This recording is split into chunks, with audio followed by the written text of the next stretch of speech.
السلام علیکم۔ آج کا ہمارا خلاصہ ہے لاہور کا جغرافیہ، جس کو احمد شاہ بخاری پطرس نے تصنیف فرمایا۔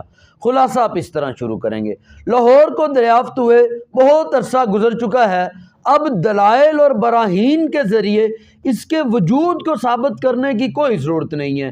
بزرگ کہتے ہیں لاہور لاہور ہی ہے۔ اگر آپ کو اس پتے سے لاہور نہیں ملتا تو پھر آپ کی تعلیم ناقص ہے اور آپ کی عقل فاتر ہے۔ البتہ ایک دو غلط فہمیاں لاہور کے متعلق میں دور کرنا چاہتا ہوں۔ لاہور پنجاب میں واقع ہے، اور لیکن پنجاب اب 5 آب نہیں رہا، کیونکہ اب یہاں پہ 5 نہیں بلکہ 4.5 دریا بہتے ہیں۔ جو نصف دریا ہے وہ نیچے ریت میں لیٹا رہتا ہے، اس کا بہنے کا شغل کافی عرصے سے بند ہے، اس کو اصطلاح میں راوی ضعیف کہتے ہیں۔ لاہور کی طرف 2 رستے آتے ہیں، ایک پشاور سے آتا ہے اور دوسرا دہلی سے۔ جو حملہ آور پشاور کے رستے آئے ان کو اہل سیف کہتے ہیں، تلوار والے۔ جو دہلی سے آئے ان کو اہل زبان کہتے ہیں۔ کسی زمانے میں لاہور کی حدود اربع بھی ہوا کرتی تھی، 4 حدود بھی ہوا کرتی تھی۔ اب لاہور کے چاروں اطراف میں لاہور ہی واقع ہے، اور روز بہ روز واقعہ تر ہو رہا ہے، یعنی بڑھتا ہی جا رہا ہے۔ ماہرین کی رائے ہے آج سے 10-20 سال بعد لاہور ایک صوبے کا نام ہوگا اور پنجاب اس کا دارالخلافہ ہوگا۔ لاہور کے باشندوں نے، لاہور کے رہنے والوں نے یہ خواہش ظاہر کی دوسرے شہروں کی طرح ان کو بھی آب و ہوا دی جائے، لیکن کمیٹی کے پاس ہوا کی قلت تھی۔ اس نے اہل لاہور کو یہ ہدایت کی کہ ہوا کا بھیجا غیر ضروری استعمال نہ کریں، اس معاملے میں کفایت شعری سے کام لیں۔ البتہ اب لاہور میں عام ضروریات کے لیے گرد اور خاص ضروریات کے لیے دھواں استعمال کیا جاتا ہے۔ کمیٹی نے دھوئیں اور گرد کے جا بجا جگہ جگہ مراکز بھی قائم کر دیے ہیں۔ بہم رسانی آب کے لیے پانی کے پہنچانے کے لیے ایک اسکیم کافی عرصے سے کمیٹی کے زیر غور ہے، لیکن عارضی طور پر پانی کا یہ انتظام کیا گیا ہے جو بارش کا پانی ہے اس کو ہی حد الوسع، حد الامکان، جہاں تک طاقت ہو شہر کے اندر ہی روک لیا جاتا ہے۔ امید کی جاتی ہے تھوڑے ہی عرصے میں ہر محلے کا اپنا دریا ہوگا۔ کمیٹی نے پانی پہنچانے کے لیے نل کی ضرورت کو اہم سمجھا تو کروڑوں روپیہ خرچ کر کے جا بجا جگہ جگہ نل لگا دیے۔ فی الحال ان میں ہائیڈروجن اور آکسیجن جمع ہے، لیکن ماہرین کی یہ رائے ہے کہ کسی نہ کسی دن یہ دونوں گیسیں مل کر پانی بن جائیں گی۔ لاہور کی جو سڑکیں ہیں وہ تاریخی اعتبار سے بہت اہم ہیں، آثار قدیمہ میں ان کا شمار ہوتا ہے اور بڑی احترام کی نظروں سے ان کو دیکھا جاتا ہے۔ اسی وجہ سے ان میں کوئی رد و بدل نہیں کیا گیا، اس کی خندقیں اور گھڑے جو کہ تو موجود ہیں۔ بہت سے لوگوں کے وہاں پہ تختے الٹتے ہیں اور وہ لوگ وہاں سے عبرت حاصل کرتے ہیں، اور کچھ لوگ جو زیادہ عبرت حاصل کرنا چاہ رہے ہوتے ہیں وہ ان تختوں کے نیچے 2 پہیے 2 ٹائر لگا لیتے ہیں اور آگے 2 ہک لگا کر گھوڑا ٹانگ لیتے ہیں، اور کچھ شوقین حضرات اس پہ جامہ منڈ لیتے ہیں، پلاسٹر کی شیٹ لگا لیتے ہیں تاکہ پھسلنے میں آسانی ہو اور زیادہ عبرت حاصل ہو سکے۔ ٹانگے میں جوتنے والے جو گھوڑے ہیں ان کی مشابہت دمدار ستاروں سے ملتی ہے، کیونکہ ان کی دم زیادہ ہوتی ہے اور گھوڑا کم ہوتا ہے۔ لاہور کے قابل دید مقامات بڑی مشکل سے ملتے ہیں، کیونکہ وہاں کی ہر عمارت کی جو بیرونی دیوار ہے وہ دوہری بنائی جاتی ہے، ڈبل بنائی جاتی ہے۔ پہلے اینٹ اور چونے سے دیوار بنائی جاتی ہے، پھر اس پر اشتہاروں کا پلستر کر دیا جاتا ہے۔ لاہور کے قابل دید مقامات بڑی مشکل سے ملتے ہیں، کیونکہ ہر عمارت کی جو بیرونی دیوار ہے وہ دوہری بنائی جاتی ہے، ڈبل بنائی جاتی ہے۔ پہلے اینٹ اور چونے سے بنائی جاتی ہے، پھر اس پر اشتہاروں کا پلستر کر دیا جاتا ہے۔ کچھ ہی دنوں میں جو گھر کی 4 دیواری ہوتی ہے وہ ایک ڈائریکٹری کی شکل اختیار کر لیتی ہے۔ ڈائریکٹری اس ڈائری کو کہتے ہیں جس پر لوگوں کا نام پتہ درج ہوتا ہے، اور یہ اشتہار بہت سرعت سے، بہت تیزی سے تبدیل ہوتے رہتے ہیں۔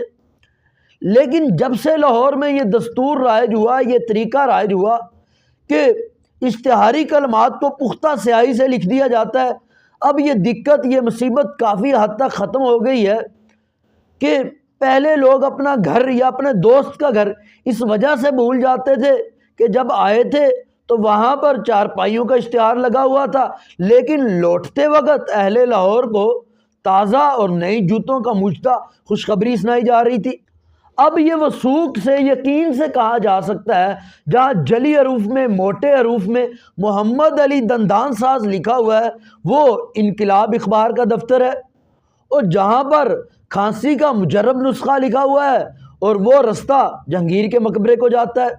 لاہور کی سب سے بڑی صنعت رسالہ سازی ہے اور حرفت انجمن سازی ہے، یعنی جماعت بنانا، گروپس بنانا۔ ہر رسالے کا جو نمبر ہے وہ خاص نمبر ہوتا ہے، اور جو عام نمبر ہے وہ خاص خاص موقعوں پہ ہی شائع ہوتا ہے۔ لاہور کی مشہور پیداوار وہاں کے طلباء ہیں جو کثرت سے پائے جاتے ہیں۔ طلباء کی مشہور 4 قسمیں ہیں۔ سب سے پہلی جمالی طلباء، یہ حسن پسند طلباء ہیں، یہ سب سے پہلے درزی کی دکان پر، پھر دھوبی اور نائی کی دکان پر تیار کیے جاتے ہیں۔ دوسرے نمبر پر جلالی طلباء، ان کا شجرہ نسب جلال الدین اکبر سے ملتا ہے، یہ ہندوستان کے تاج و تخت کو اپنی ملکیت سمجھتے ہیں۔ تیسری قسم خیالی طلباء، یہ اخلاقیات اور جمہوریت اور دوسرے موضوعات پر الٹی سیدھی گفتگو کرتے پائے جاتے ہیں۔ اور چوتھی قسم خالی طلباء، یہ طلباء کی خالص ترین قسم ہے، یہ کتابیں، امتحانات اور مطالعے جیسی فضول چیزوں میں نہیں پڑھتے، یہ جس معصومیت کے ساتھ کالج میں آتے ہیں اسی کے ساتھ لوٹ کے جاتے ہیں۔ جہاں تک وہاں کے لوگوں کا تعلق ہے وہ خوش طبع ہیں۔ انہوں نے یہ خلاصہ سمجھ میں آ گیا ہوگا، لیکن جلدی سے اس کو ایک بار ریپیٹ کر دیتے ہیں۔ خلاصہ آپ اس طرح شروع کریں گے: لاہور کے وجود کو دریافت ہوئے کافی عرصہ ہو چکا ہے، لیکن اب دلائل اور براہین سے اس کے وجود کو ثابت کرنے کی کوئی ضرورت نہیں ہے۔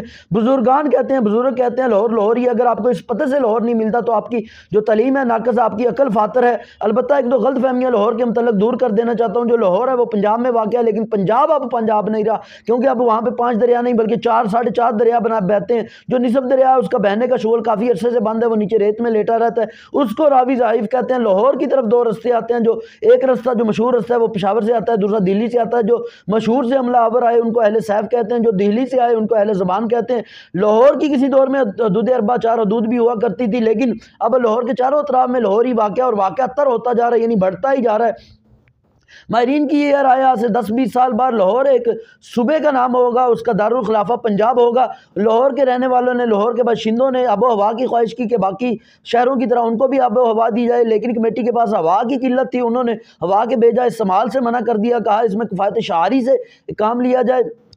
البتہ ابھی عام ضروریات کے لیے ہوا کی جگہ لوگ گرد استعمال کرتے ہیں، خاص ضروریات کے لیے دھواں استعمال کیا جاتا ہے۔ دھوئیں اور گرد کے جگہ جگہ مراکز بھی بنا دیے گئے ہیں۔ باہم رسانی آپ کے لیے پانی پہنچانے کے لیے ایک سکیم کمیٹی کے کافی عرصے سے زیر غور ہے، لیکن فی الحال پانی کا انتظام یہ کیا گیا ہے، بارش کے پانی کو شہر میں روک دیا جاتا ہے۔ ہر محلے کا امید ہے کچھ عرصے میں اپنا دریا ہوگا، اور کمیٹی نے پانی کے پہنچانے کے لیے نل کی ضرورت کو اہم سمجھا، کروڑوں روپے خرچ کر کے جگہ جگہ نل لگا دیے، جہاں نل لگے ہوئے ہیں، لیکن فی الحال ان میں ہائیڈروجن اور آکسیجن جمع ہے۔ امید یہ کی جاتی ہے کچھ ہی عرصے میں یہ دونوں گیسیں مل کر ان سے پانی بن جائے گا۔ اور جو لاہور کی سڑکیں وہ تاریخی اعتبار سے بہت اہم ہیں، کیونکہ وہ ان کو آثار قدیمہ میں سمجھا جاتا ہے، احترام کی نظروں سے دیکھا جاتا ہے، ان میں اسی وجہ سے کوئی تبدیلی نہیں کی گئی۔ ان کے جو گڑھے ہیں، ان کی خندقیں جوں کی توں ہیں، وہ بہت سے لوگوں کے وہاں پہ تختے الٹتے ہیں اور وہ اس سے عبرت حاصل کرتے ہیں۔ جو لوگ زیادہ عبرت حاصل کرنا چاہتے ہیں وہ اس کے نیچے 2 پہیے لگا لیتے ہیں، آگے ہک لگا کے ایک گھوڑا تانگ لیتے ہیں، اور کچھ جو شوقین افراد ہوتے ہیں وہ اس پہ موم جامہ بھی منڈ لیتے ہیں، یعنی اس پہ پلاسٹک کی شیٹ لگا لیتے ہیں تاکہ پھسلنے میں آسانی ہو۔ اور جو وہاں کے جو گھوڑے ہیں جو ٹانگوں میں لگائے جاتے ہیں ان کی مشابت دمدار ستاروں سے ملتی ہے، کیونکہ ان کی دم زیادہ ہوتی ہے، گھوڑا کم ہوتا ہے۔ لاہور کے جو قابل دید مقامات ہیں بڑی مشکل سے ملتے ہیں، کیونکہ ان کی دیواریں دوہری بنائی جاتی ہیں، پہلے اینٹ اور چونے سے بنائی جاتی ہے، پھر اس پر اشتہاروں کو پلستر کر دیا جاتا ہے۔ یہ اشتہار بھی بڑی صورت سے بدلتے رہتے ہیں۔ جو گھر کی 4 دیواری ہے کچھ ہی عرصے میں ڈائریکٹری کی شکل اختیار کر لیتی ہے۔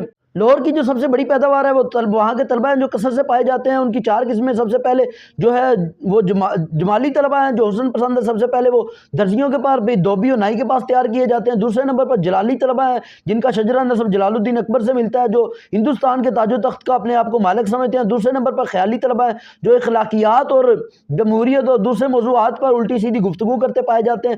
جو تیسری قسم ہے وہ خیالی طلبہ کی ہے جو اخلاقیات اور جمہوریت اور دوسرے موضوعات پر الٹی سیدھی گفتگو کرتے ہوئے پائے جاتے ہیں۔ جو چوتھی قسم ہے وہ خالی طلبہ کی ہے، یہ خالص ترین قسم ہے کیونکہ ان کو یہ جو ہے کتابیں پڑھنے اور امتحان اس قسم کے فضول کاموں میں نہیں پڑھتے، جس معصومیت کے ساتھ کالج میں آتے ہیں یہی اسی معصومیت کے ساتھ لوٹ جاتے ہیں، اور جو لاہور کے لوگ ہیں وہ خوش طبع ہیں۔ اب جلدی سے اس کے پوائنٹ ذکر کر دیتے ہیں۔ سب سے پہلے اب لاہور کے دریافت ہونے کا بتائیں گے، بزرگوں کے قول کا بتائیں گے، پھر جو غلط فہمیاں پنجاب کے متعلق وہ بتائیں گے، جو 2 رستے یہاں پہ آتے ہیں وہ ان کا ذکر کریں گے، لاہور کی حدود اربع کا ذکر کریں گے، آب و ہوا کا ذکر کریں گے، اس کی قلت کے ہونے کا، گرد و دھوئیں وغیرہ کا اس کا ذکر کریں گے، پانی پہنچانے کی اسکیم کا ذکر کریں گے، بارش کے پانی کو روکنا، نل وغیرہ لگانا اس کا ذکر کریں گے، لاہور کی سڑکوں کا ذکر کریں گے، ان کے گھوڑوں کی حالت کا ذکر کریں گے، قابل دید مقامات، دیواروں کا، اور پھر پختہ سیاہی سے لکھنے کا ذکر کریں گے، صنعت و حرفت جو رسالہ اور رسالے وغیرہ ان کا ذکر کریں گے، اور اس کے بعد جو مشہور وہاں کی پیداوار طلبہ ہے جن کی 4 قسمیں جمالی، جلالی، خیالی